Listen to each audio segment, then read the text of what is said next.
Hola, hola chinos, hola chinas.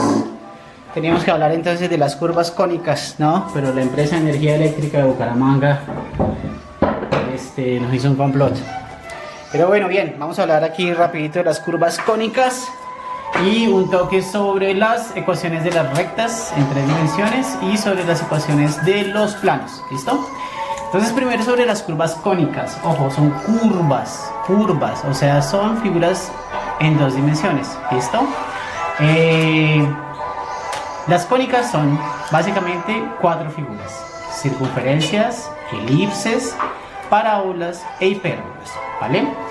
Y ustedes se preguntarán por qué se llaman cónicas. Entonces, si ya estuvieron mirando un poquito al respecto, a estas alturas quizá ya lo saben, pero si no, pues les voy a explicar con plastilina, ¿sí? ¿Les gusta que les expliquen con plastilina? Pues yo soy el profesor indicado. Entonces, aquí tenemos este pequeño bosque de pinos, ¿cierto? Hecho de conos. La palabra cónica viene de conos y no es casualidad.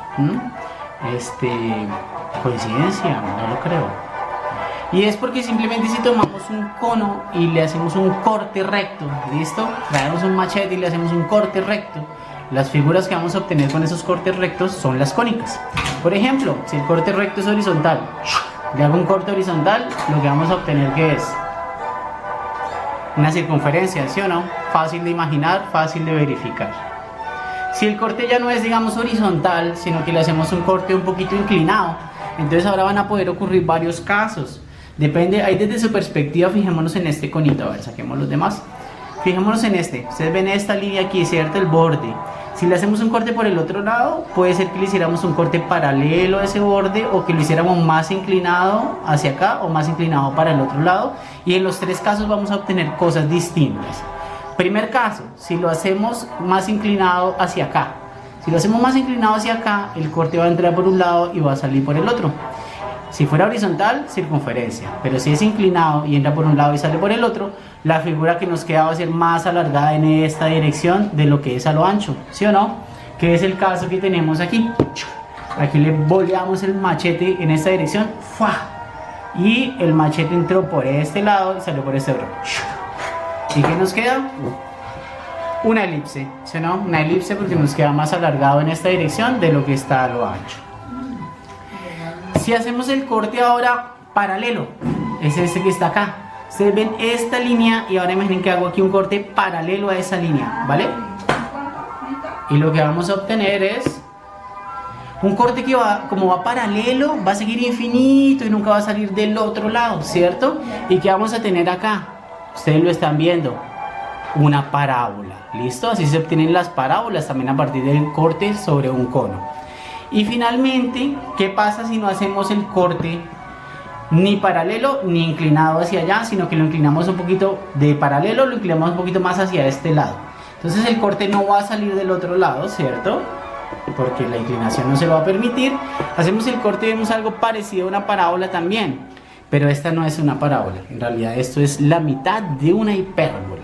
La parábola y la hipérbola se parecen bastante, pero la curvatura de ambas no es exactamente la misma. En el caso de los conos, hay que pensar además que estos conos son dobles. ¿Listo? Imagínense el conito doble. Si hacemos el corte paralelo, va a cortar solamente a uno de los dos, y como va paralelo al otro, nunca lo va a cortar, ¿cierto? Esa es la parábola. Pero cuando hacemos el corte, que ya está un poco más vertical, no es paralelo, el hacia abajo va a seguir infinito, pero hacia arriba va a impactar al cono de arriba y también lo va a cortar.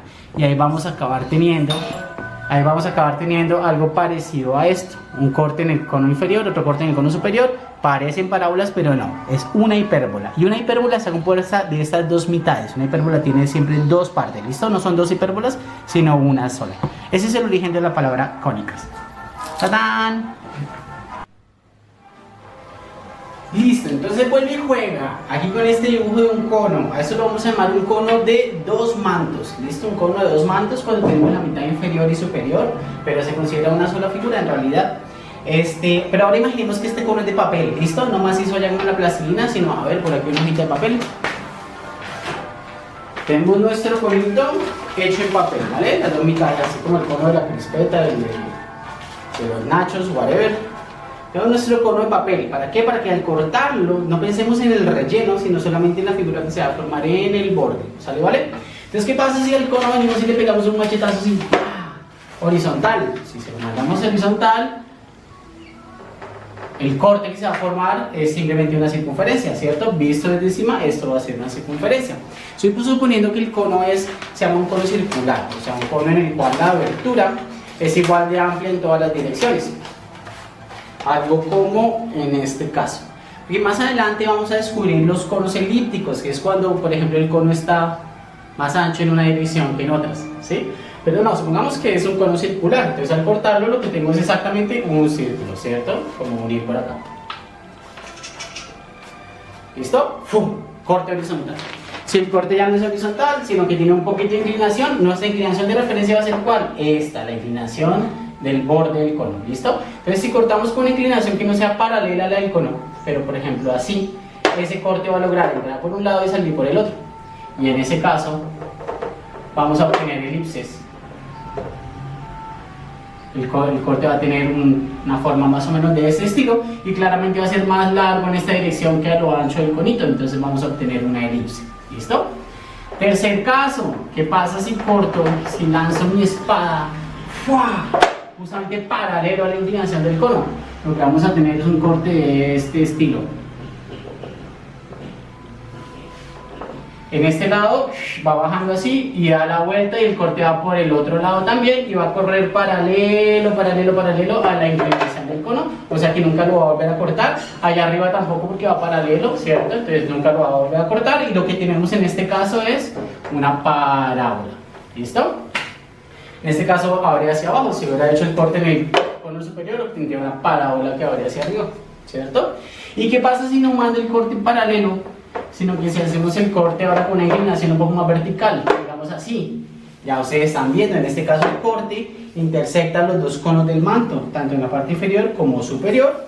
En cada una de las dos partes va a formar un patrón parecidísimo al de parábola, ¿cierto? Aquí corto como así, entonces aquí arriba sería como por acá. Va a formar un patrón parecidísimo al de parábola, pero tenemos dos. En realidad esa curvatura no es exactamente la misma de una parábola.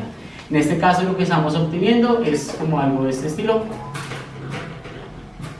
Si nos ubicamos en el plano donde están los cortes, vamos a como que los dos se acercan hacia un punto común por aquí en la mitad y vuelven y se alejan, ¿cierto? Algo de este estilo. Esta curvatura no es exactamente lo mismo de acá. En este caso lo que se obtiene es una hipérbola, ¿listo? Entonces esta es hipérbola. Las hipérbolas siempre tienen dos mitades, como dos brazos, ¿listo? No es que aquí haya dos hipérbolas, que la hipérbola tiene dos partes. Aquí sí es parábola y tiene una sola parte. ¿Listo? Y las otras cónicas que obtuvimos, ya sabemos, circunferencia. Ojo a la diferencia entre círculo y circunferencia, ¿no? Círculo es como lo que teníamos en la plastilina, es el borde y todo el relleno. Circunferencia, en cambio, se refiere solamente al borde. ¿Listo? Y aquí estamos hablando de curvas cónicas, o sea, las curvas son líneas, entonces estamos hablando del borde, que es lo que nos importa. Circunferencia, hipérbola, parábola y elipse. ¿Listo? Circunferencia, hipérbola, parábola y elipses son las curvas cónicas. Podríamos quizás incluir la línea recta. La línea recta es un caso extremo de elipse. Es una elipse que se hizo tan flaca y tan larga que se acaba volviendo una línea. O también es como, miren, como tomar un corte por acá, pero hacer el corte paralelo y justamente por donde va el borde del cono, de manera como hacer esta parábola, pero esta parábola también muy finita, hacer una parábola que está muy concentrada en un puntito y los brazos bajan muy pegaditos. En el límite eso se acaba volviendo una línea recta, ¿sí? O la hipérbola, podemos pensar con cualquiera de esas. Llevar esto al extremo, al extremo, al extremo, al extremo, hasta que mandemos el corte justo por aquí. Y lo único que vamos a tocar son los puntitos del borde. Y obtendríamos como una línea recta. Normalmente la línea recta no se considera una curva cónica, pero se puede ver como un caso especial, particular, de algunas de estas llevadas al límite, ¿vale? Y vamos a encontrarnos estas curvas durante todo el curso y las líneas rectas también. Entonces es importante recordar qué propiedades tienen estas figuras. Vamos para allá.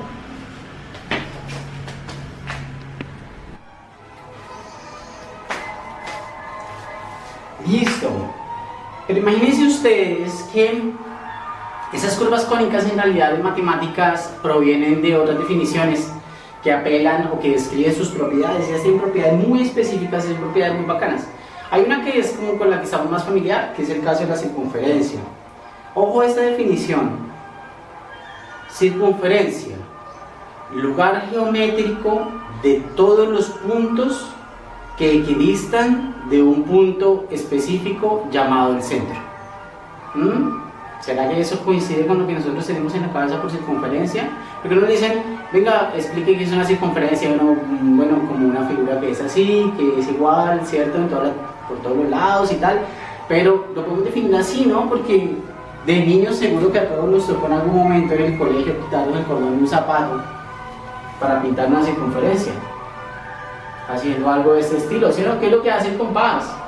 ¿Sí o no? El compás tiene un punto fijo que va a ser el centro de la circunferencia y luego toma una medida que va a ser el radio y busca todos los puntitos que están exactamente a esa distancia de ese punto en común que es el centro, ¿cierto?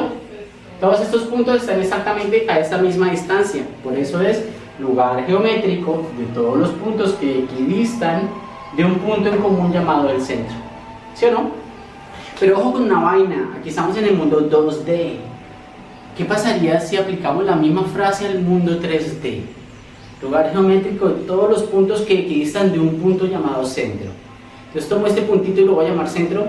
Voy a tomar una medida que va a ser ese equidistan, o sea, están a la misma distancia. Tomo una medida para esa distancia y busco todos los punticos que estén exactamente a esa distancia. ¿Qué figura se va a formar? Una esfera.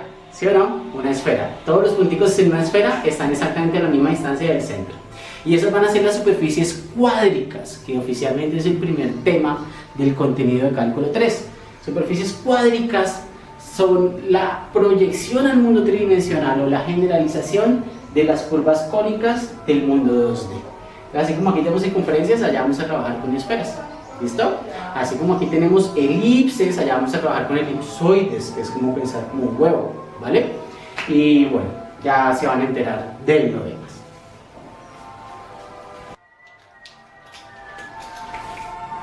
Pero lo más interesante de apelar a estas definiciones es que en la propia definición estamos diciendo qué puntos pertenecen a ese conjunto y qué puntos no. ¿Qué puntos pertenecen? Los que estén todos a una misma distancia de este punto en común. Entendiendo esa propiedad, vamos a poder aterrizar una descripción algebraica de estos puntos que nos va a permitir hacer construcciones cada vez más complejas y encima de ese conocimiento, ¿sí? Porque si lo dejo aquí, pues solamente tengo un dibujo, pero si ahora referenciamos este dibujo a un sistema de coordenadas cartesiano, ¿cierto? Eje X, eje Y, y pensamos, venga, aquí tendrán en común todas las coordenadas de todos los puntos que estén exactamente en esa circunferencia, la definición nos va a dar todo. Pensemos en un punto cualquiera sobre esa circunferencia, por ejemplo este de acá. ¿Listo? Como no sé qué punto es, o como quiero que sea un punto que sea representativo de cualquier otro, voy a ponerle coordenadas X, Y, simplemente. La pregunta es, ¿qué tienen de especial la X y la Y de todos los puntos que están aquí? Yo sé que eso ustedes la saben de memoria, pero la gracia no es la memoria, sino la construcción. Si entendemos la construcción, para el caso de la circunferencia vamos a poder entender muchísimo mejor el significado de las fórmulas de las otras curvas cónicas también. Entonces, si tengo un punto arbitrario, alguno que está sobre la circunferencia, y llamamos R a la distancia hasta ese centro, en ese caso escogemos que el centro esté en el origen por simplicidad, de manera que cualquiera de esos puntos está a la misma distancia R, y esa coordenada X y Y puede ser para cualquiera de los puntos aquí. ¿Qué tienen de especial ellas? Bueno, que esta distancia es R, y esa distancia en realidad es la hipotenusa de un triángulo rectángulo cuyos catetos miden exactamente X y Y, ¿cierto? Esta medida es X, esta medida es Y, y ahí simplemente acudiendo a nuestro buen amigo Pitágoras, sabemos que R al cuadrado es la suma de X cuadrado más Y cuadrado, o lo que es lo mismo, bueno, voy a escribir una R al cuadrado igual a X cuadrado más Y al cuadrado, ¿cierto? Ahí está bien, esa es la ecuación de nuestra circunferencia. Todos los punticos cuya coordenada X y Y cumplan esta ecuación, significa que puedo armar este triángulo rectángulo y la hipotenusa va a ser justamente la misma medida R. Entonces todo para un R dado, por ejemplo radio 3 centímetros, Todas las coordenadas x y y que cumplan que la suma de sus cuadrados sea igual a 3 al cuadrado estarán sobre una circunferencia de radio 3, ¿vale? Esa es la ecuación de la circunferencia y este es su origen, viene de la propia definición, de su propio significado más fundamental, ¿vale? Ok. ¿Y qué pasa si la circunferencia me la mueven? ¿No? ¿Qué pasa si la circunferencia ya no está centrada en el origen aquí en 0,0, sino que la desplazo h unidades para allá y k unidades para acá? Y me queda, por ejemplo, por aquí. Todavía sigue teniendo el mismo radio r, ¿sí? Pero ahora el centro está ubicado en las coordenadas h, k. Nosotros sabemos que cuando tenemos una figura, una curva y sabemos su descripción algebraica, desplazamientos en el eje x se van a ver simplemente como sumas o restas de la coordenada x en la ecuación, y desplazamientos en el eje y van a ser sumas o restas de la coordenada y, ¿cierto? Si me moví h unidades a la derecha y k unidades hacia arriba, entonces nuestra ecuación se convierte en x se desplazó h unidades, entonces x cambia a x menos h, ¿cierto? Todo lo que le pasara a la x ahora le tiene que pasar a x menos h. Y todo lo que le pasara a la y, ahora le tiene que pasar a y menos k, ¿cierto? Entonces más y menos k, aquí la y al cuadrado, entonces ahora y menos k al cuadrado, ¿cierto? Y aquí tenemos una ecuación más general para circunferencias que no necesariamente estén centradas en el origen. Esta ecuación está bien así y los signos están bien así.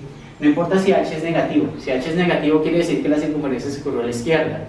Ok, si yo uso mi formulita con el menos y el h es negativo, menos y menos se vuelve más. Y ese más está capturando la esencia de que el desplazamiento no fue a derecha, sino a izquierda, ¿cierto? Entonces podemos recordar esta tal y como está escrita acá.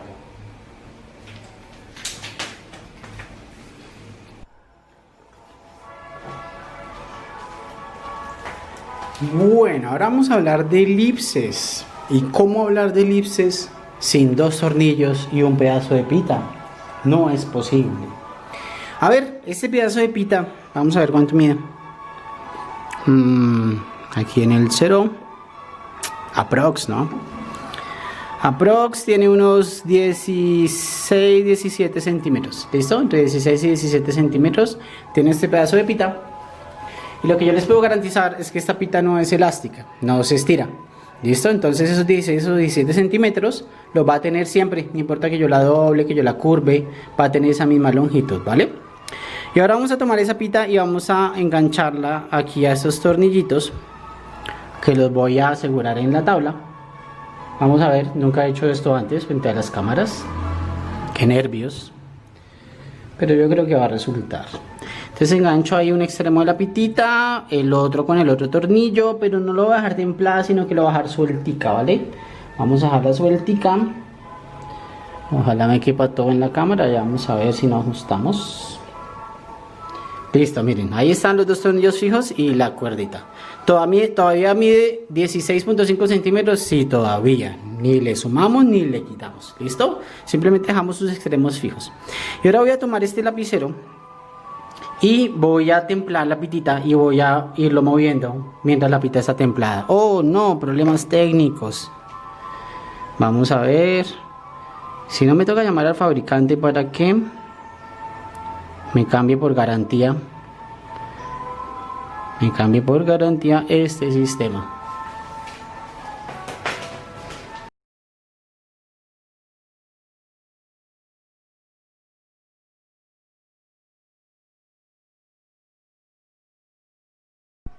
Listo, ya volvimos.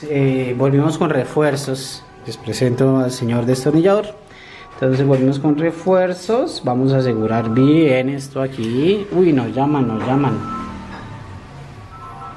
Aló, hola Jonathan, cuéntame. ¿Funcionó? Ah, listo, perfecto. Listo, súper, me alegra.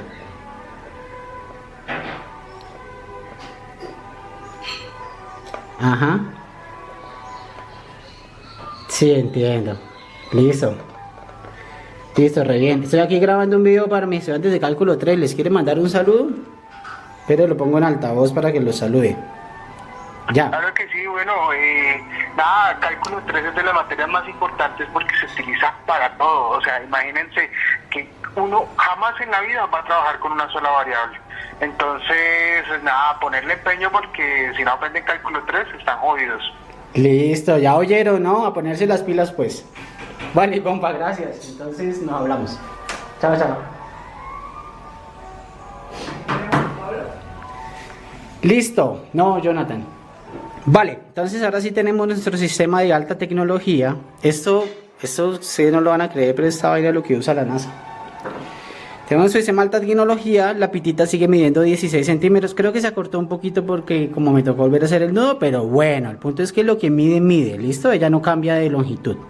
Y vamos a hacer entonces la figura que estaba describiendo antes, ¿verdad? Manteniendo siempre la pitita templada. Tiquiti, aquí no chocamos, entonces vamos para el otro lado y continuamos. ¿Y qué figura ven ustedes que está apareciendo? ¿Qué figura apareció? Un óvalo, ¿sí o no? Lo que llamamos óvalo, que en realidad en matemáticas se llama una elipse. ¿Y qué tienen de especial todos esos puntitos en la elipse? Fíjense que donde sea que yo me ubique en cualquiera de esos puntitos, aquí más esto, la suma de estos dos segmentos es la longitud de la cuerda, o sea 16 centímetros. Si me paro en este, la suma de esta distancia más esta distancia es 16 centímetros. Si me paro en cualquier otro punto de los que hemos construido, la suma de las longitudes hasta los dos tornillos equivale a la longitud total de la cuerda, o sea 16 centímetros. Quiere decir, una elipse es el lugar geométrico de todos los puntos tales que la suma de distancias hasta dos puntos fijos llamados focos es igual a una cierta constante. En este caso la constante sería 16 centímetros, que es la suma, y los focos serían donde están los tornillos, ¿listo? Eso se llaman los focos, que son los puntos de referencia, y la elipse son todos los puntitos tal que, si sumo la distancia a un foco con la distancia del otro foco, esa suma me da un valor constante.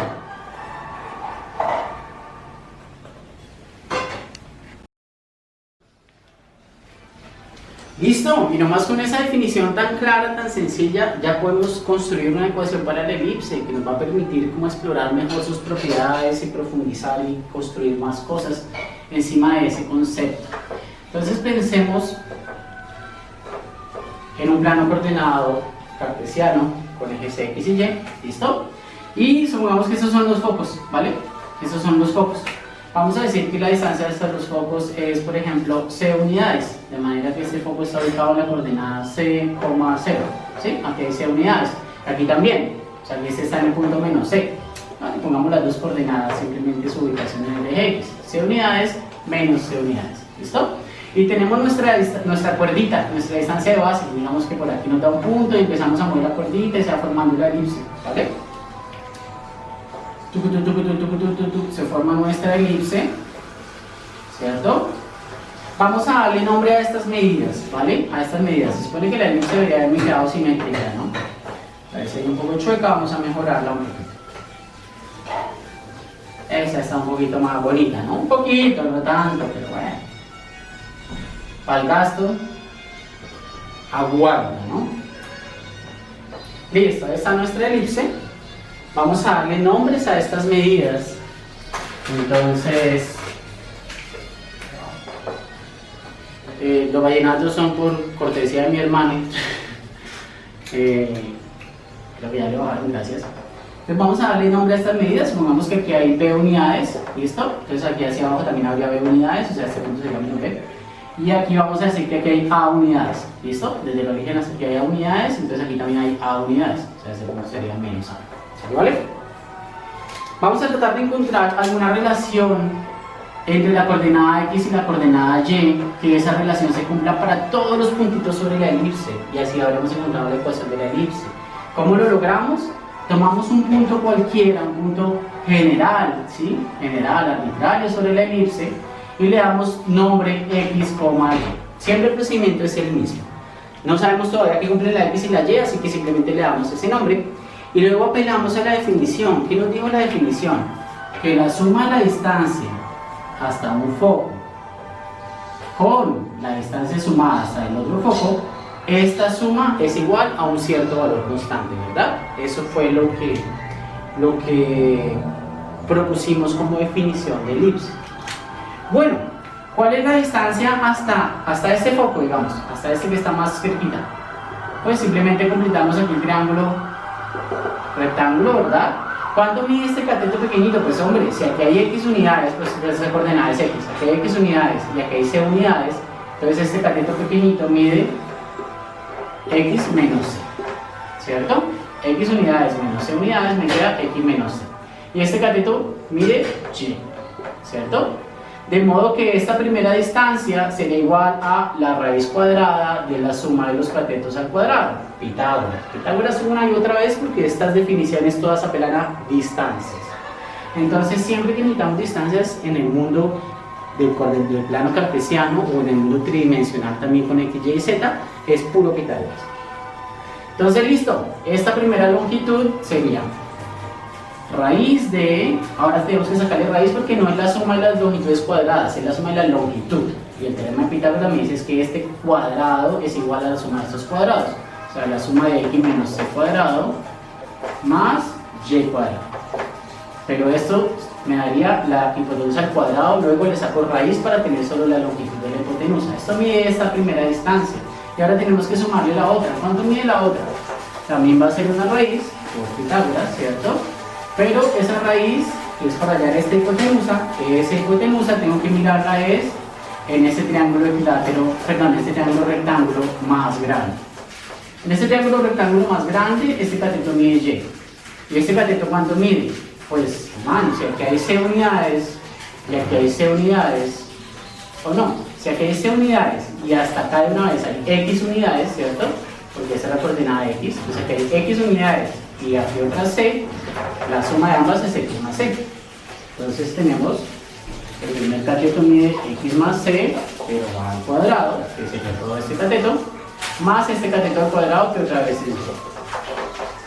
La suma de este cateto cuadrado más este cateto cuadrado nos da este hipotenusa al cuadrado y le sacamos raíz. Aquí estamos sumando esta longitud más esta longitud. Sabemos que la suma de esas dos debe ser igual a una cierta constante. Por ahora lo voy a poner el valor K. No tenemos aún muy claro cuál es el valor de esa constante, ¿cierto? ¿Cómo podemos hallar el valor de esa constante? Pues ya no pensemos en un punto general arbitrario cualquiera, sino pensemos en algún punto especial por ahí sobre esa elipse. Por ejemplo, ¿qué pasa si yo estoy moviendo esto, la cuerdita se va moviendo, yo moviendo la punta del lápiz? ¿Qué pasa cuando llego aquí? Aquí la cuerdita saldría del primer tornillo hasta allá y se volvería hasta tocar el segundo tornillo, ¿cierto? Entonces si me paro aquí que hay un A unidades, ¿cuánto sería la distancia a este foco más lejano? Pues aquí hay A unidades y aquí hay C unidades, con este pedacito. Este pedazo largo sería A más C, ¿verdad? Entonces estamos dando el valor de la constante K. Vamos a hallar parándonos en este punto en particular porque la constante K es la misma en cualquier punto que yo me pare, ¿cierto? Sería la longitud de la cuerdita. Entonces desde aquí hasta el primer tornillo sería A unidades más C unidades, A más C. Y hasta el segundo tornillo, si aquí hay A unidades y aquí hay C unidades, entonces sería A menos C. Esta distancia es A menos C, ¿cierto? Me queda esto. Entonces sería A más C más A menos C. Las C se van a cancelar, ¿cierto? Porque una suma de resta, entonces nos queda simplemente 2A. El valor de esa constante es 2A. Y con eso hemos construido la ecuación de una elipse. La elipse es esta elipse en particular, es el conjunto de todos los puntos de coordenadas X y Y que cumplan esta ecuación. X menos C al cuadrado más Y al cuadrado en raíz, más raíz de X más C al cuadrado más Y al cuadrado, igual a 2 veces A. Esa es la ecuación de esta elipse que tiene los focos justo en más C menos C y que tiene la longitud de este semieje horizontal igual a 2 veces A. Si ven que esta es la longitud de este eje, aquí hay A unidades y unidades, eso es 2A. Ok, esa es la ecuación de la elipse, pero esa ecuación de la elipse no está tan chévere, ¿no? Porque hay muchas raíces, muchos cuadrados. Si uno quisiera despejar la Y, por ejemplo, no es tan sencillo. Pero se puede, ¿vale? Se puede. Aquí lo que hay que hacer para llegar a la ecuación que de pronto ustedes ya han visto, que están más familiares con ella, es un poco de malabarismos algebraicos. No lo voy a hacer paso a paso, están en el PDF que les recomendé el profesor Moisés. Solo voy a escribir más o menos la idea, pero el objetivo es desarrollar esta expresión, trabajarla hasta lograr despejar como la X y la Y solitas. ¿Listo? Que no me queden repartidas unas en una raíz y otras en la otra raíz como perdidas, como incomunicadas, sino lograr agruparlas, ¿listo? ¿Cómo se hace eso? Pasando una de las raíces, por ejemplo, a restar y elevo al cuadrado, entonces la que se quedó y no pasó a restar, ya no será raíz. Al otro lado, tengo esto menos una raíz y al cuadrado, cuando desarrollamos eso, todavía va a quedar una raíz, pero si la aíslo, si despejo esa raíz y me llevo todo al otro lado y vuelvo a elevar al cuadrado, esa raíz también va a desaparecer. Esa es la idea básica del procedimiento. Lo dejo como ejercicio para que trabajen el álgebra, para que ganen destreza con eso, pero la idea es de desarrollar esa expresión con esos pasos. Pasar esto a restar, todo al cuadrado. La raíz que nos quede sobrando allá, la despejo y todo al cuadrado. Así se van las raíces y empezamos a agrupar las x con las x y las y con las y, ¿vale? Y aún va a faltar un truquito adicional que ya se los voy a contar aquí. Ustedes ven que aquí está, apareció la constante a y la constante c, ¿verdad? La constante a, que es esta distancia, y la constante c, que es la posición de los focos. Pero no apareció la constante b, y en realidad en la ecuación que llamamos canónica de las elipses, la c es la que no suele no aparecer y en cambio se aparecen la a y la b. ¿Cómo se relacionan la a, la b y la c? Si yo puedo encontrar esta ecuación que describa todos los puntos en la elipse sin que apareciera la b, es porque la b no es indispensable para construir la ecuación. La a y la c encierran en ellas ya la información sobre el valor que b tiene que tener. B ya no es libre. Cuando tengo a y c, tomo mi cuerdita del atraso y b ya está determinado. Pero aún no sabemos cuál es esa relación. Es fácil de construir observando alguno de los siguientes triángulos rectángulos. A ver, como este de acá. Supongamos que yo veo la cuerdita y me paro ahora en este punto. ¿Listo? Si me paro en este punto, tengo que esta distancia más esta distancia es igual a 2 veces a, que es la constante, ¿cierto? Pero esta distancia, este foco, esta distancia, este foco van a ser iguales, ¿cierto? O sea que cuando hago esta distancia más esta distancia, lo que tengo es 2 veces una de ellas. O sea, si aplico la definición de elipse ahora al punto aquí, al punto donde están las b unidades, ya no aquí, ¿qué me queda? Esta distancia sería raíz de este cateto mide b, entonces b al cuadrado, más este cateto mide c, entonces c al cuadrado, ¿cierto? Y raíz. Esa sería esta longitud. Más la otra longitud, pero como son iguales me queda 2 veces. Igual a la gran constante k, pero esa constante ya concluimos que es igual a 2 veces a. Y de aquí, si cancelamos el 2 y elevamos al cuadrado, lo que obtenemos es una relación estilo Pitágoras. Tenemos que a al cuadrado es igual a b al cuadrado más c al cuadrado. Esta es la relación entre las constantes a, b y c. Esa relación van a tener que usarla en algún punto durante ese desarrollo para finalmente lograr caer en la ecuación canónica de las elipses, que es de la forma x cuadrado sobre a cuadrado más y cuadrado sobre b cuadrado igual a 1. ¿Listo? Esa es la forma general de las elipses. Toda elipse se puede llevar a este tipo de ecuación, donde a y b me dicen las medidas de los semiejes. Se llama semi porque es la mitad de todo el eje, entonces se llama semieje. En este caso, como la elipse está más horizontal, sería semieje menor, semieje mayor, pero ojo en esos términos, porque la elipse también podría estar más alargada en la vertical, entonces el semieje menor ahora sería este, el mayor este. Yo prefiero llamarlo semieje horizontal y semieje vertical, porque siempre la x tiene que estar con el semieje horizontal, o sea, con la x, no importa que sea mayor o menor. Y la y tiene que estar con la medida del semieje vertical, no importa que sea mayor o menor. ¿Listo? Ojo también con una cosa, y es que aquí como la elipse está más horizontal, ya asumimos que la distancia a era más grande que la distancia b, por eso la suma queda de esta forma. Si la elipse hubiera sido más con orientación vertical, la b sería más grande que la a, y esto sería impensable. Si la b fuera más grande, ¿cómo le voy a sumar algo y que me dé algo más chiquito? No se podría, ¿cierto? Si repiten como este mismo raciocinio, como una elipse orientada verticalmente, seguimos llamando a esto a y seguimos llamando a esto b. Los focos ahora estarían por aquí, en c unidades y menos c. ¿Listo? Estaría una elipse vertical. En este caso, la relación entre a, b y c sería que b al cuadrado igual a al cuadrado más c al cuadrado. ¿Listo? B como es el más grande, tiene que ir solito para que sea la suma de los superes 2. Sin embargo, al desarrollar allá todo, van a caer exactamente en esta misma forma. En esta misma forma, aquí no se sabe si A o B es más grande, no importa. Lo que sí se sabe es que A es la dirección del semieje horizontal y que B la medida del semieje en la dirección vertical. ¿Listo? Y última cosa sobre las elipses, y esto va a aplicar para todas las figuras, ¿no? Para todas las cónicas, así como aplicado para todas las funciones, es qué pasa si la elipse se traslada, si ya no está justamente centrada en el origen, sino que la elipse se la llevamos por aquí, a centrarla alrededor de otro puntito de coordenadas h, k. Si se va para allá, pero sus medidas siguen siendo a y b unidades, entonces la ecuación simplemente dice, venga, si esta misma elipse solo se desplazó, bueno, entonces en todo lugar donde diga x, tenemos que cambiar a x menos h, ¿cierto? Donde dice x, x menos h. Estaba al cuadrado, bueno, al cuadrado. Sobre a cuadrado, sobre a cuadrado. Y donde diga y, cambia a y menos k, porque se desplazó k unidades en la vertical. Además, estaba y al cuadrado, ok, entonces ahora y menos k al cuadrado. Sobre al cuadrado, sí, sobre al cuadrado, igual a 1, ¿vale? ¿Y qué pasa si tenemos una expresión de una elipse pero no tenemos igualdad a 1? Lo que hay que hacer es simplemente, bueno, cuando tengan expresiones como algebraicas, un polinomio cuadrático en x y en y quieren verificar si eso es una elipse, o les dicen que es una elipse y ustedes quieren recuperar esta fórmula canónica para saber las medidas de la elipse, lo que hay que hacer es simplemente completar cuadrados, ¿listo? Completamos cuadrados para obtener una expresión de la forma x menos algo al cuadrado. Para obtener otra expresión de la forma y menos algo al cuadrado. Y si me queda igual a una constante que no es 1, simplemente pasamos a dividir todo en esa constante para forzar que me quede igual a 1. ¿Listo?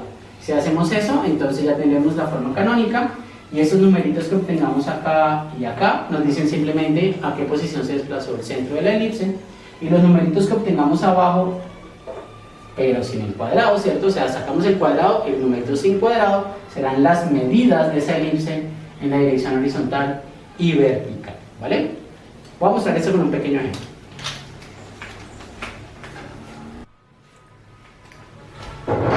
Listo, entonces aquí está nuestro libro de referencia, el libro de SIL, sección 10.1, ¿no? Es esta parte de las cónicas.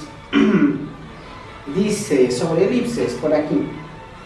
Problema número, déjenme buscar uno que sirva para lo que quiero explicar. Sobre hipérbolas.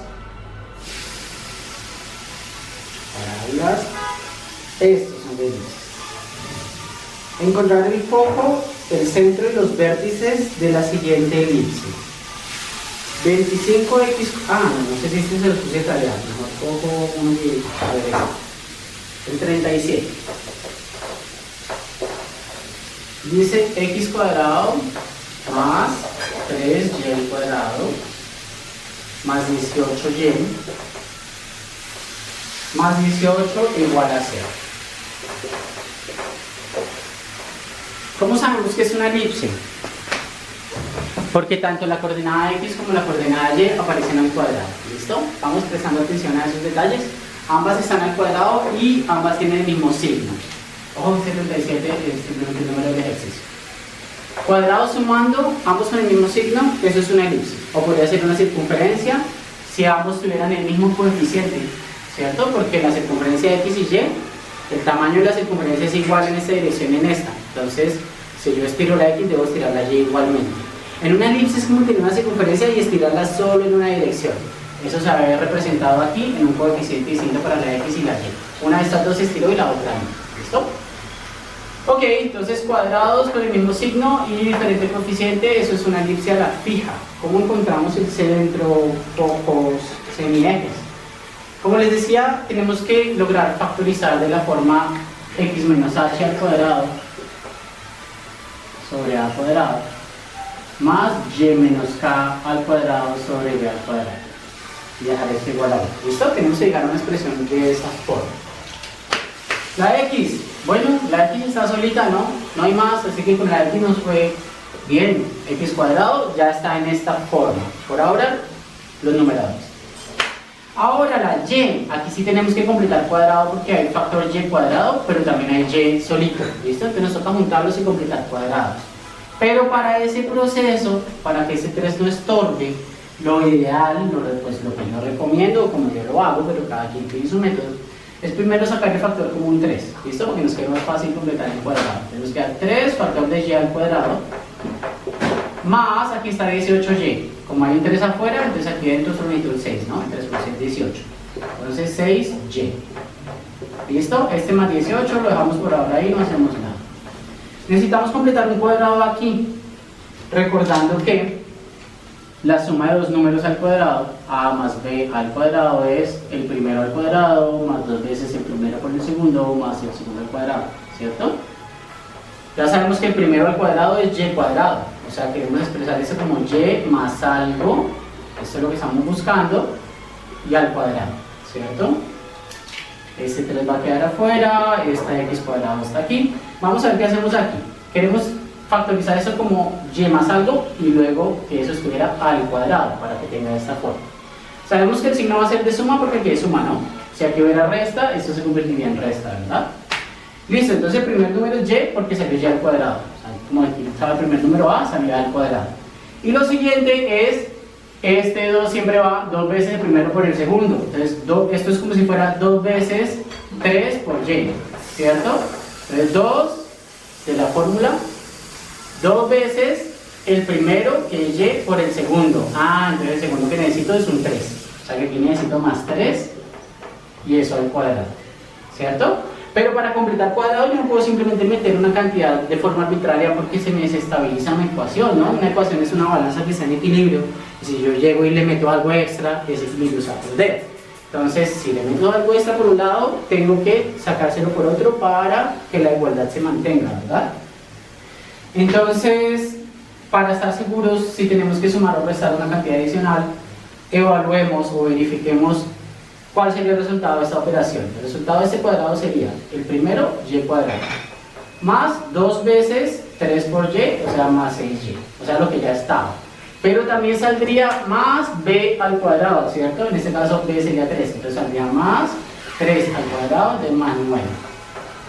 O sea que para lograr convertir esto en esto, nosotros estamos metiendo aquí adentro de este paréntesis un más 9 que no existía, para poder factorizarlo algo así, ¿verdad? Estamos metiendo aquí un más 9 a mano, que no estaba. Pero ojo porque este más 9 no lo puedo compensar afuera, a ver, este 18 ya estaba. Este más 9 no lo puedo compensar simplemente restando 9, ¿por qué no?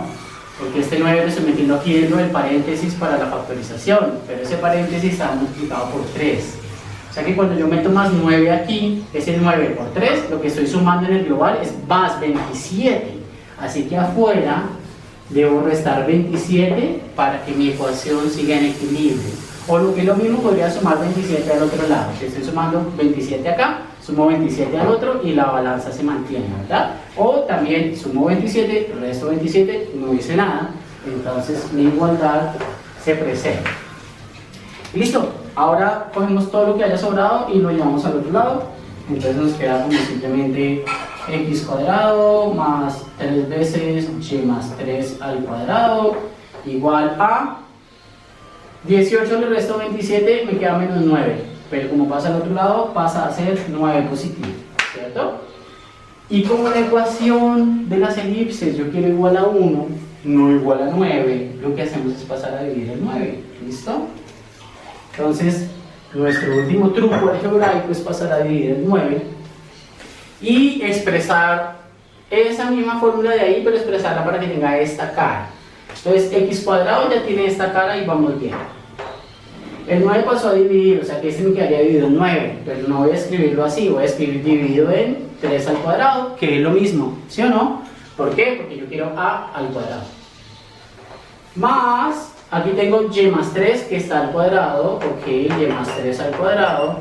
Está este 3 sobrando, pero es que ese 3 ahí arriba no nos gusta para nuestra fórmula canónica, ¿verdad? Para nuestra forma canónica de la elipse.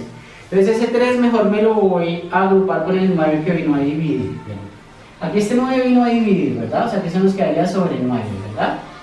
Este 3 que está arriba, yo puedo pasarlo al denominador si lo paso a dividir en el denominador. Fíjense en esto. Si yo ese 9 lo traigo a dividir, queda sobre el 9. Y si el 3 que estaba puesto acá, dígame sí o no, si yo lo puedo escribir mejor allá abajo. Si yo tengo y más 3 al cuadrado sobre 9 tercios y quiero hacer ley del paredado, ¿cierto? Tendría que poner esto de arriba sobre 1, esto sobre 1 y luego dividir en 9 tercios y este 3 subiría y este 9 por 1 9. O sea que tener un 3 arriba en el numerador es lo mismo que tenerlo en el denominador pero dividiendo. Es decir, la división de una división en realidad es como si multiplicase. Entonces, porfa, verifican ahí la operación para convencerse por ustedes mismos, por ustedes mismas, que este 3 lo puedo poner aquí, pero entonces dividiendo abajo, ¿vale? Entonces este 9 pasó a dividir, quedó 9 aquí, y el 3, entonces me queda 9 sobre 3. 9 sobre 3 es 3, pero no quiero escribirlo así, porque entonces ya no tiene esta forma, quiero escribir algo al cuadrado. ¿Cómo hago para 3 escribirlo como algo al cuadrado? Ah, pues le saco raíz y luego al cuadrado. Entonces escribir 3 es lo mismo que escribir raíz de 3 y luego al cuadrado. Raíz con cuadrado son operaciones inversas y me queda el mismo 3 que ya tenía, ¿cierto? Pero ahora me queda el mismo 3 pero con esta cara. Y esto igual, como el 9 ya pasó a dividir, ahora sí nos queda igual a 1. Perfecto, tenemos nuestra ecuación canónica de la elipse. Esta ecuación que tenemos acá es exactamente equivalente a la ecuación inicial.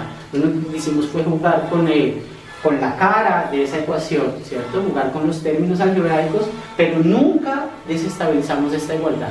Siempre se preservó, tuvimos ese cuidado. Simplemente estamos reacomodando los términos para darle otra apariencia.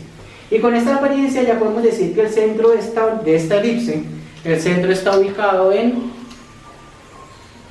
este que era el caso general, el marcador rojo, este que era el caso general, la elipse está ubicada en h, k. Aquí me quedó x menos nada, o sea, menos 0. X cuadrado ya como aquí menos 0. Entonces en el eje x no hubo desplazamiento.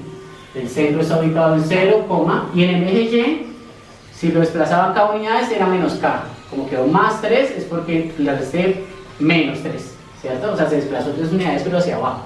Sabemos que cuando hay suma aquí es porque se desplazó hacia abajo, ¿cierto? Entonces el centro está en 0, menos 3. Ese sería el h y ese sería el k, para que esta fórmula coincidiera con esta.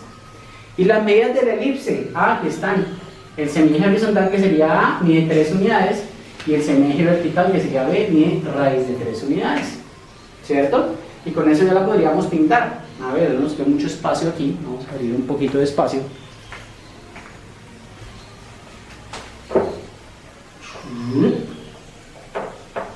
Ya sabemos qué fue lo que pasó. Con eso ya la podemos pintar.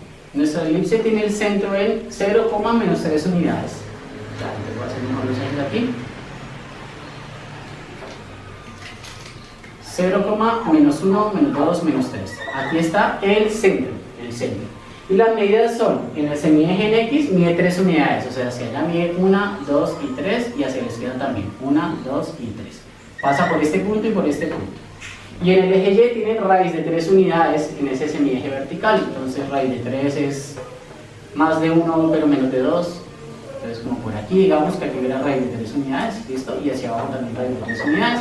La elipse pasa por estos extremos, la elipse tiene más o menos esta cara, ¿listo? Más o menos esa cara. Y si quisiéramos hallar los focos, entonces los focos van a ser los puntos que están por aquí en este eje, porque este fue el más alargado, ¿cierto? Pero no sabemos exactamente a qué distancia están. ¿Cómo los encontramos? Ya sabemos que hay una relación de suma de cuadrados estilo Pitágoras entre esta medida, las medidas de los semiejes, y también la distancia del centro al foco, ¿cierto? Entonces, en este caso, si esto es A y esto es B, que está grande, y esto es C, para mantener la notación con la que trabajamos al inicio, B es el más grande, o sea que B cuadrado debe ser la suma de los pequeños, de A cuadrado más C al cuadrado, ¿cierto? Y con eso vamos a poder hallar la medida de C, porque A y B ya los conocemos. B mide 3 unidades, ¿cierto? O sea que aquí lo que dice es 3 al cuadrado. A mide raíz de 3, o sea que aquí lo que dice es raíz de 3 al cuadrado, más esta distancia C, la que no conocemos, al cuadrado. Listo, esto es 9, esto es 3, paso a restar, 9 menos 3 es 6, y saco raíz, nos queda 6 igual a raíz de 6. C igual a raíz de 6, o sea que este foco estaría ubicado en la coordenada X, sería esta distancia, raíz de 6, la coordenada Y, pues estamos aquí alineados, ¿no? Con el centro, que está en menos 3 unidades, entonces la coordenada Y es menos 3. Y este otro foco estaría en esta distancia pero hacia la izquierda, entonces menos raíz de 6, coma, y el y estamos 3 unidades abajo por cuenta de este, entonces raíz de 6, negativo, coma, menos 3, ¿listo? Estas serían las ubicaciones de los focos. En cuanto a la elipticidad y la excentricidad, pues eso digamos no es tan relevante para nosotros, pero por mencionarlo, la elipticidad es una medida de que tan achatada es una elipse, porque fíjense que cuando en una elipse las medidas de A y B son iguales, lo que caigo es a una circunferencia, ¿cierto? Porque estaría en una elipse donde esta medida fuera igual a esta, entonces caigo en una circunferencia. La elipticidad se define como B sobre A o A sobre B. Siempre es más cortito sobre el más largo, para que nos dé una fracción entre 0 y 1. ¿Listo? Si A y B son iguales, la fracción nos da 1. Entonces, si la elipticidad es 1, quiere decir que tenemos una circunferencia. Si la elipticidad nos da una fracción pequeñita, significaría que la medida del semieje más corto es muy pequeñita comparado con el otro. Entonces, significaría que la elipse es muy alargada. En la elipse muy alargada, la elipticidad es un número muy chiquitito, cercano a 0. Pues entre más cercano a 0, más estirada está la elipse, porque es la división de esto sobre esto. Esa es la elipticidad. Y la excentricidad se define simplemente como 1 menos la elipticidad. De manera que si la elipticidad está entre 0 y 1, a 1 le resto esa cantidad, también me da algo entre 0 y 1, pero con el significado contrario. Si la elipticidad aquí es muy chiquita, ¿cierto? Este número sobre este me da algo muy chiquito, entonces 1 menos eso va a acercarse a 1. Pero bueno, esas definiciones no son muy relevantes para nosotros en el curso, simplemente para que tengan una idea porque ahí las mencionan en el libro, ¿no? Entonces, recordad qué significan. Simplemente es el cociente entre los semiejes y dice qué tan estirada o qué tan circular tiende a ser nuestra elipse. Bueno, chinos, espero que estén viendo esto, ¿no? Mire, esos dos vaguitos van para el espacio ahorita a las 3 de la tarde. Ya están listos ahí. Primera vez que una compañía privada, SpaceX, la que fundó Elon Musk, va a transportar astronautas hasta la Estación Espacial Internacional. Esto es una vaina para la historia. Y les aseguro que eso no estaría pasando sin el cálculo 3. Eso sí se lo recontraseguro. Un día de estos nos sentamos y le echamos cabeza a ver dónde está el cálculo 3 metido aquí en esto para que vean que no es cuento. ¿Listo? Cuando estemos llegando al final del curso, le echamos una analizada al asunto. Bueno, pues y ahora vamos a ver cómo es el rollo para la parábola y para la hipérbola, porque tienen historias parecidas a lo que ya vimos para la circunferencia y la elipse, como unas definiciones en términos de lugar geométrico. A ver, esto no está enfocando muy bien, yo creo que ahí mejora. Entonces, para la parábola se define como también un lugar geométrico de puntos que equidistan de ciertos elementos, pero esta vez esos elementos son un foco, que es un puntito, y una recta que se llama directriz. ¿Listo? Entonces, por comodidad, vamos a poner el foco y la directriz a la misma distancia del origen. Entonces, pongamos que aquí hay P unidades, ¿listo? Una distancia P y aquí también una distancia P. O sea, en total aquí hay una distancia 2P, ¿vale? Desde el foco hasta la directriz. Y vamos a buscar todos los puntitos que equidisten tanto del foco como de la directriz. Entonces vamos a buscar todos los puntitos que estén a la misma distancia del foco y de la directriz. Entonces, sí, por bajar el volumen. En el teclado o con el mouse ahí en el video, normal. El primer punto que obviamente tiene que estar en la parábola es este puntito, ¿cierto? Porque está a la distancia P del foco y la distancia P de la directriz, entonces está a la misma distancia de ambos. Y si empezamos a buscar puntitos, por ejemplo, si nos movemos a la derecha, nos estamos alejando del foco, entonces tenemos que alejarnos también un poquito de la directriz para poder estar a la misma distancia de los dos. Y entre más a la derecha me muevo, más tengo que irme subiendo, porque me estoy alejando del foco, entonces tengo que alejarme de la directriz para poder tener puntos que equidisten de ambos elementos. ¿Listo? Y lo que vamos obteniendo es ese patrón típico que ustedes conocen de la parábola, ¿cierto? La carita feliz, que la parábola más típica es y igual a x cuadrado. Bueno, ese patrón, de manera que si tomamos un punto cualquiera sobre la parábola, esta distancia tiene que ser igual a esta distancia, ¿vale? Todos los puntos en la parábola cumplen eso. Vamos a construir la ecuación de la parábola. Entonces, ¿qué hacemos? Lo mismo de siempre. Supongamos que este es el eje X, que este es el eje Y, ¿listo? Y que este puntito tiene coordenadas X, Y en minúscula. Y apliquemos la definición. La definición dice que esta distancia tiene que ser igual a esta. ¿Cuál es la distancia hasta el foco? La distancia hasta el foco sería la hipotenusa de ese triángulo rectángulo, ¿cierto? ¿Qué catetos tiene ese triángulo rectángulo? Este cateto de abajo mide x, que sería la coordenada horizontal del puntito, ¿cierto? Aquí hay x unidades. Y este cateto vertical pequeñito, ¿cuánto mide? Bueno, la altura desde acá hasta acá son y unidades, ¿cierto?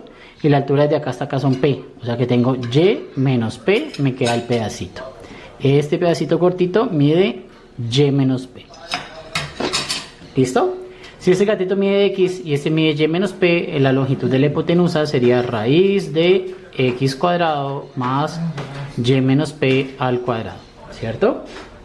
Esa longitud, decíamos, por definición debe ser igual a esta otra distancia, o longitud, ¿cierto? La distancia hasta esa recta llamada directriz. ¿Y cuánto mide esa? Pues bueno, desde el eje X hasta aquí hay y unidades, que es la altura de este punto, y desde el eje X hasta acá hay p unidades, porque ahí situamos la directriz. Entonces eso mide y, eso mide p, esta longitud total es y más p, ¿cierto? Ahí está nuestra ecuación de parábola, pero esto no se parece tanto a la ecuación de siempre de y igual a x cuadrado, ¿verdad?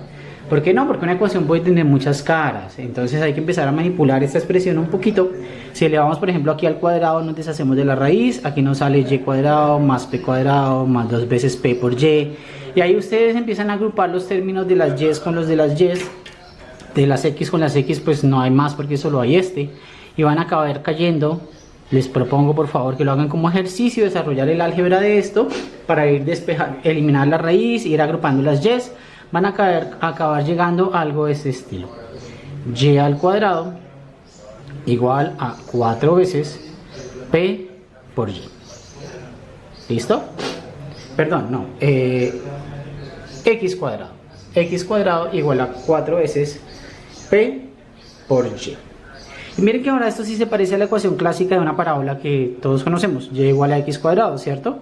Se parece mucho. La diferencia es que aquí está 4p, claro, 4p porque no hay una sola parábola que tiene esta forma, hay muchas, ¿cierto? Unas pueden ser más cerraditas, otras pueden ser más abiertas, depende de donde yo ponga el foco y donde ponga la directriz, ¿cierto? Entonces este número p está encerrando esa distancia que hay del origen al foco, que tiene que ser la misma del origen a la directriz, ¿vale? Pero esta no es, esta fórmula de parábola, digamos, tiene unas variantes que hay que aprender a reconocer. Entonces siempre es una variable igual a la otra al cuadrado y hay un coeficiente que encierra la información sobre esta distancia p, ¿vale? Pero aquí puede ser más o puede ser menos. ¿Cómo más o menos? Ya sabemos, si la parábola abre hacia arriba, esto es un signo positivo, si la parábola abre hacia abajo, esto es un signo negativo. ¿Listo? Si abre hacia abajo significaría que se invirtió la posición, la directriz se fue arriba, el foco se quedó abajo, entonces la parábola tendría que hacer esto, ¿verdad? Pero también hay otra variante y es que sea más bien y al cuadrado igual a más o menos 4 veces p por x.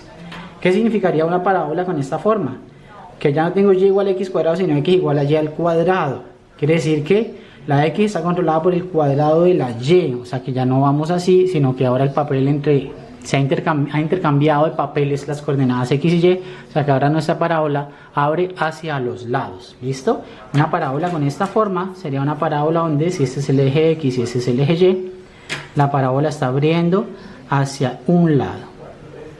Si abre a la derecha, este signo es positivo. Si abre a la izquierda, este signo es negativo. ¿Listo? Y último caso, última posibilidad, cosas que hay que recordar. ¿Qué pasa si la parábola no pasa justo por el origen, sino que me la desplazan? Si tengo aquí mis ejes x y y, y la parábola de repente ahora pasa por acá. Este puntito se llama el vértice, por cierto. Aquí el vértice era el origen, ¿cierto? Es ese punto mínimo o máximo de la parábola. Si ahora el vértice está en la coordenada h, k, quiere decir que hubo un desplazamiento h unidades en horizontal, k unidades en la vertical. Ya sabemos qué va a pasar, ¿no? En este caso es una parábola que abre hacia arriba, o sea que tiene esta forma y es con positivo. Cambiamos x por x menos h, entonces x menos h al cuadrado igual a positivo, porque abre hacia arriba, 4 veces p por y, pero ya no sería y, sino y menos k, porque hubo un desplazamiento vertical, ¿verdad? Entonces esta es la fórmula general de las parábolas: y menos algo igual a x menos algo al cuadrado y un coeficiente que multiplica. O puede ser que se cambien de papeles y sea x el que esté de forma lineal y y el que esté cuadrático en caso de que la parábola abra hacia uno de los dos lados, ¿verdad? que tenemos esto de acá. Diferencia con las ecuaciones de antes. Fíjense que ahora solamente una de las dos variables está al cuadrado. Aquí era la x, pero la y no. Aquí es la y, pero la x no. ¿Listo? En las ecuaciones de las parábolas se caracterizan por eso. Una de las dos variables está al cuadrado y la otra no. Diferente que en elipses y circunferencias donde ambas estaban al cuadrado, ¿verdad? Y finalmente vamos con la hipérbola. La hipérbola tiene una definición geométrica que está muy cerca de la definición de elipse. ¿Se acuerdan que en elipse era el lugar geométrico de los puntos, tal que desde cada punto de esos la suma de distancias hasta dos focos fijos fuese una constante? Aquí es lo mismo, pero ya no va a ser la suma, sino la resta. Entonces, siendo estos los ejes X y Y, vamos a situar dos puntos llamados focos, que era como los tornillitos, ¿cierto? Entonces vamos a poner un foco, para este ejemplo, vamos a ubicarlo sobre el eje X, en C unidades, ¿listo? C unidades para acá, C unidades para acá. Y vamos a buscar los puntos tal que la distancia hasta un foco, yo le reste la distancia hasta el otro foco y eso me da un valor constante. No voy a hacer digamos, la construcción, pero voy a saltar directo, digamos, al resultado. Vamos más o menos a verificar el sentido de ese resultado, ¿listo? Y ustedes pueden hacer la deducción paso a paso, intentarla por ustedes mismos y no revisar los detalles allá en el PDF del profesor Moisés. Entonces, en el caso de la hipérbola obtenemos dos mitades, dos brazos, parecen parábolas pero no lo son, tiene una curvatura que es diferente.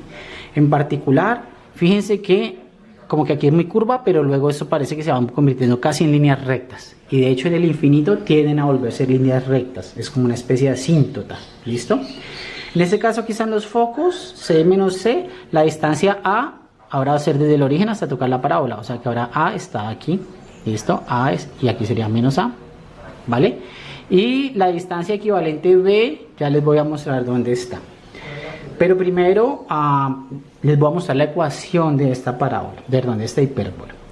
En este caso, en las hipérbolas, igual que en las elipses, ambas variables están al cuadrado. La diferencia es que en las elipses ambas tenían el mismo signo, ¿cierto? Ambas sumaban, o podrían ser ambas restando, si uno las pasó a otro lado, quedan ambas sumando. En la hipérbola tiene signos contrarios. En este caso esta hipérbola abre hacia el eje X, ¿cierto? Está como en horizontal. Entonces la X domina, de manera que la ecuación de esta hipérbola es algo de la forma X cuadrado sobre A cuadrado menos Y cuadrado sobre B cuadrado igual a 1. ¿Qué es B? No ha salido todavía, ¿cierto? Nada más vemos los focos, que son C y C. La definición nos dice que si toman cualquier puntico por acá y toman la distancia de un foco, toman la distancia del otro y la restan, eso va a estar dando una constante sin importar en qué punto me ubique yo de la hipérbola. ¿Listo? Cualquier punto que se ubiquen, toman las dos distancias de los dos focos, la restan y está dando una constante. Analicemos un poquito este resultado. O sea, aquí estamos procediendo inversamente. ¿Listo? Les doy el resultado y vamos como deconstruyéndolo para entender su significado y convencernos al final que realmente corresponde a lo que estamos viendo ahí. Analicemos un poquito este resultado. ¿Qué pasa cuando yo me hago muy lejos sobre estos brazos? O sea, cuando X y Y se hacen muy grandes. Si yo paso esto allá a sumar, nos queda X cuadrado sobre A cuadrado igual a 1 más Y cuadrado sobre B cuadrado. Si X es un número muy grande, Y también se va haciendo un número muy grande. Si esos números son enormes, este 1 llega a un momento en el que ya no importa, ya no cuenta para nada. Es como decir, si yo tengo 10.000 pesos y se me pierden 1.000, es bastante, 10% de mi capital. Pero si Bill Gates tiene 1.000 millones de dólares, por decir algo, y se le pierden 1.000 pesos, pues no le importa, eso ya no significa nada, ¿cierto? Entonces a medida que X y Y se hacen números muy grandes, este 1 es cada vez más insignificante. Entonces en el límite, cuando X y Y tienden a infinito, ese 1 ya lo podemos ignorar y esta ecuación tiende a convertirse en esta otra. ¿Listo? Pero solo para valores de X y Y muy grandes. Cuando X y Y son pequeños, ese 1 sí importa y es responsable de esta curvatura, ¿vale? Esta ecuación, ¿qué representa? ¿Qué pasa si sacamos raíz? Si sacamos raíz nos queda algo del estilo X sobre A igual a Y sobre B, ¿verdad? Pero ojo acá porque esta se cobra todo el semestre. Esto aquí en cálculo 3 es muy importante tomar cuidado al sacar raíces, de recordar que cuando uno saca una raíz el resultado puede ser positivo o negativo, ¿listo? Entonces, si yo tomo con el signo positivo X sobre A igual a Y sobre B, ¿Qué ecuación representa eso? Simplemente una recta que pasa por el origen. Me pasa, la voy a multiplicar, me queda y igual a una constante por x. Y igual a constante por x es una recta que pasa por el origen. Es una recta que va por acá. Esta recta es una asíntota para este brazo y para este bracito. ¿Listo? Cuando x y y son muy grandes, la hipérbola tiende a convertirse en esta recta. Cuando x y y son pequeños, no, porque aquí no es la recta, aquí tiene una forma distinta, claro, porque aquí el 1 sí modifica la forma, se nota su efecto. Si en cambio tomo con el signo negativo, me queda otra recta, pero con pendiente negativa, que sería esta acá. ¿Listo? Y sobre esta recta, ¿qué pasa cuando x es igual a a? Cuando x es igual a a, este cociente da 1, o sea que este debe ser 1, entonces cuando x sea igual a a, y debe ser igual a b, para que me quede 1 igual a 1. Quiere decir que la medida b aparece aquí. Cuando x es igual a a, y yo evalúo sobre esta recta, y es igual a b. Esta altura es la medida b. ¿Listo? Entonces voy a completar aquí un pequeño rectángulo. En x igual a busco la recta, en x igual a busco la recta, en x igual a y en menos a. Y se me completa ese rectángulo que tiene aquí a unidades para este lado también, y aquí tiene b unidades para este lado también, ¿cierto? Fíjense que para llegar a encontrar ese b, yo les digo, esta recta, esta hipérbola se definió solamente a partir de los focos. O sea que teniendo los focos y definiendo el valor de esa constante que debe ser igual a la resta de las dos distancias, de alguna manera A y B ya quedan bien determinados. Entonces, ya comento un poco más en eso, pero va a quedar un poco de ejercicio para ustedes profundizar en el significado de estas ecuaciones y cómo una cosa se convierte en la otra, ¿vale? Casos que ya entendimos porque esta ecuación tiende a convertirse en rectas, ¿cierto? Ya entendimos entonces que si se pueden construir esas rectas, entonces ese es el significado de A y B, ese rectángulo. Pero todavía no está muy claro cómo se llegó aquí, ¿cierto? Y por qué desapareció la C de repente. Pues bueno, para construir la ecuación general que es esta, pudimos haber partido de la definición como siempre. Tomar un punto sobre la hipérbola, ponerle coordenadas x, y simplemente, y aplicar la definición. La definición dice que si tomo esta distancia y la resto, me debe dar igual a una constante. ¿Cuánto mide esta distancia? Es la hipotenusa de este triangulito. Y este triangulito tiene catetos y unidades por acá y por aquí x menos c.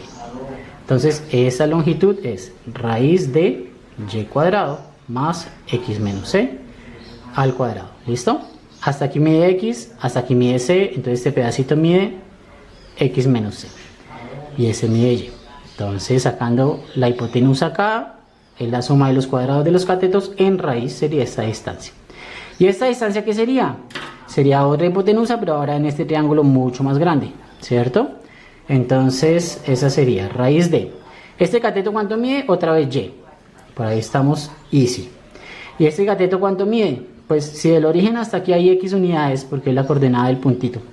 Aquí hay x unidades y aquí hay c unidades. Todo el cateto mide x más c, ¿cierto? Entonces la suma de los catetos al cuadrado en raíz me da la longitud de la hipotenusa. Esta longitud menos esta longitud tiene que ser igual a una cierta constante. ¿Cuánto vale la constante en este caso? Para encontrarla en términos de A y C, simplemente parémonos en este puntito. Si me paro en este puntito, ¿qué distancia hay hasta este foco? Aquí hay un A unidades y aquí hay C, o sea que aquí hay A más C. Aquí hay A más C, ¿listo? ¿Y qué distancia hay desde este punto hasta este foco? Si aquí hay C unidades y aquí hay A, en este pedacito hay C menos A. Y recordemos que hay que restar las distancias de los dos focos. Entonces tomo la distancia de este puntito al primer foco y le resto la distancia de este puntito al segundo foco. Cuando la resto, C menos C muere, menos con menos se vuelve más, entonces queda A más A, otra vez 2A. ¿Listo? Parecido a como ocurrió con las elipses. Entonces básicamente la misma ecuación de las elipses, pero cambiando la suma por resta. La resta de distancias tiene que ser igual a 2 veces A. Si desarrollan esta ecuación pasando una raíz al otro lado, todo al cuadrado, sale otra raíz, la despejan, todo al cuadrado, se mueren las raíces, agrupamos las y con las y, las x con las x, etc. Acaban cayendo a esta relación. siempre y cuando utilicen un término extra que es el mismo que surgió allá en las elipses, y es que la relación entre A, B y C es como un Pitágoras, hay una suma de cuadrados entre ellos. En este caso el más grande es C, o sea que en este caso esa suma de cuadrados es C cuadrado igual a A cuadrado más B cuadrado.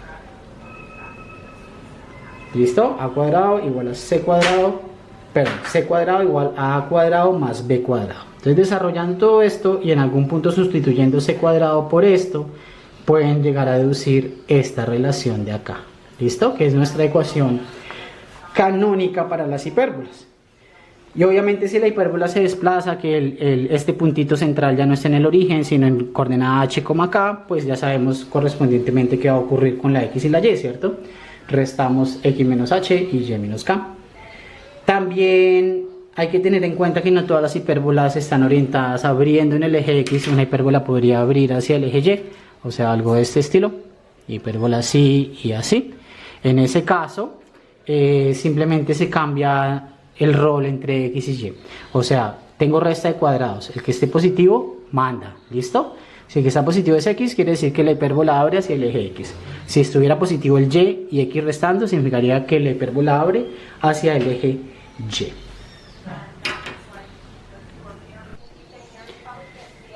Y si alguien quiere saber por qué se cumple otra vez esta relación de cuadrados, la verdad, creo que, y los invito a comprobarlo, por favor, me cuentan, pero estoy casi seguro que es más bien una relación constructiva, es decir, se define B para ser así. Si nosotros desarrollamos esto, vamos a lograr llegar a una ecuación con x, y, a y c, ¿cierto? Esa ecuación no va a ser esta porque B todavía no se ha definido. Realmente nosotros simplemente pusimos los dos focos y definimos esta distancia 2a que queríamos que fuera igual a esa resta constante de cualquier punto sobre la hipérbola. Entonces, para definir una hipérbola solo se necesita poner dónde están los focos y decir cuál es esta distancia a. Con eso ya sabemos cuál es la resta constante 2a y ya todos los puntos quedan definidos. Entonces, si desarrollamos esto, en realidad vamos a caer en una ecuación que va a tener esta cara: x cuadrado sobre a cuadrado menos y cuadrado sobre c cuadrado menos a cuadrado igual a 1. Si hacemos el mismo análisis que hicimos antes, para definir lo de las asíntotas, vamos a encontrar las mismas asíntotas y lo que vamos a concluir es que en esta recta que es la asíntota, cuando x vale igual a y vale igual a raíz de c cuadrado menos b cuadrado. O sea que esta distancia sería raíz de c cuadrado menos a cuadrado, perdón, c cuadrado menos a cuadrado. Cuando x es igual a y es igual a esta cantidad, pero en raíz, ¿sí? Porque como todos están cuadrados y nosotros quitamos los cuadrados, entonces alguien dice, hey, pero un momento, si esto mide a y esto mide raíz de c cuadrado menos a cuadrado, y hacemos Pitágoras, entonces esto al cuadrado sería a cuadrado, esto al cuadrado sería quitarle la raíz, o sea nos queda c cuadrado menos a cuadrado. Haciendo Pitágoras nos queda que esta hipotenusa al cuadrado sería este cateto a al cuadrado más este cateto que es la raíz de esta resta, al cuadrado se va la raíz, o sea que nos queda solo esa resta. Y alguien dice, hey, eso se cancela y acá va ocurriendo que esta hipotenusa es justamente la distancia c. Entonces si esto es a y esto es c, eso sería raíz de c cuadrado menos a cuadrado por Pitágoras. Y se propone entonces, pues pongámosle un nombre a eso, llamemos a esa medida b, para construir esta ecuación que se ve más sencilla que esta otra, ¿cierto? Pero en realidad b se propone para ser igual exactamente a esto, para estar exactamente en esta relación de cuadrados, y b acaba siendo realmente, digamos, su verdadero significado de ser esta medida. Cuando x es igual a, ¿qué valor tiene y sobre esta recta que es la asíntota? ¿Sale, vale? Bueno, chinos y chinas, eso es todo por ahora y tienen para que se entretengan con las cónicas, ¿cierto? Les recomendé una lista de ejercicios para ir practicando, creo que 13 ejercicios puntuales del libro de Sil, aunque entre más hagan mejor. Más tarde o mañana les grabo el videito ahí de calentamiento sobre las ecuaciones de las rectas en 3D y sobre las ecuaciones de los planos. Ahorita no sigo porque voy a estar muy ocupado viendo el lanzamiento de los astronautas que van para la Estación Espacial Internacional. Espero que ustedes lo estén viendo también. Y listo, a practicar. Ya, yo sé que fue bastante información, pero tienen el libro, pueden buscar más cosas en internet, tienen el PDF que les recomendé. Esas son explicaciones adicionales para ayudarles a redondear el todo. Está en ustedes arrancar a practicar, ¿vale? Más ratito les paso ahí en el grupo de Moodle unas instrucciones para que logremos definir el horario de consulta y ahí pueden llegar con preguntas, pero previamente habiendo trabajado ese material, ¿sale? ¿Vale? Va que va. Chao, chao.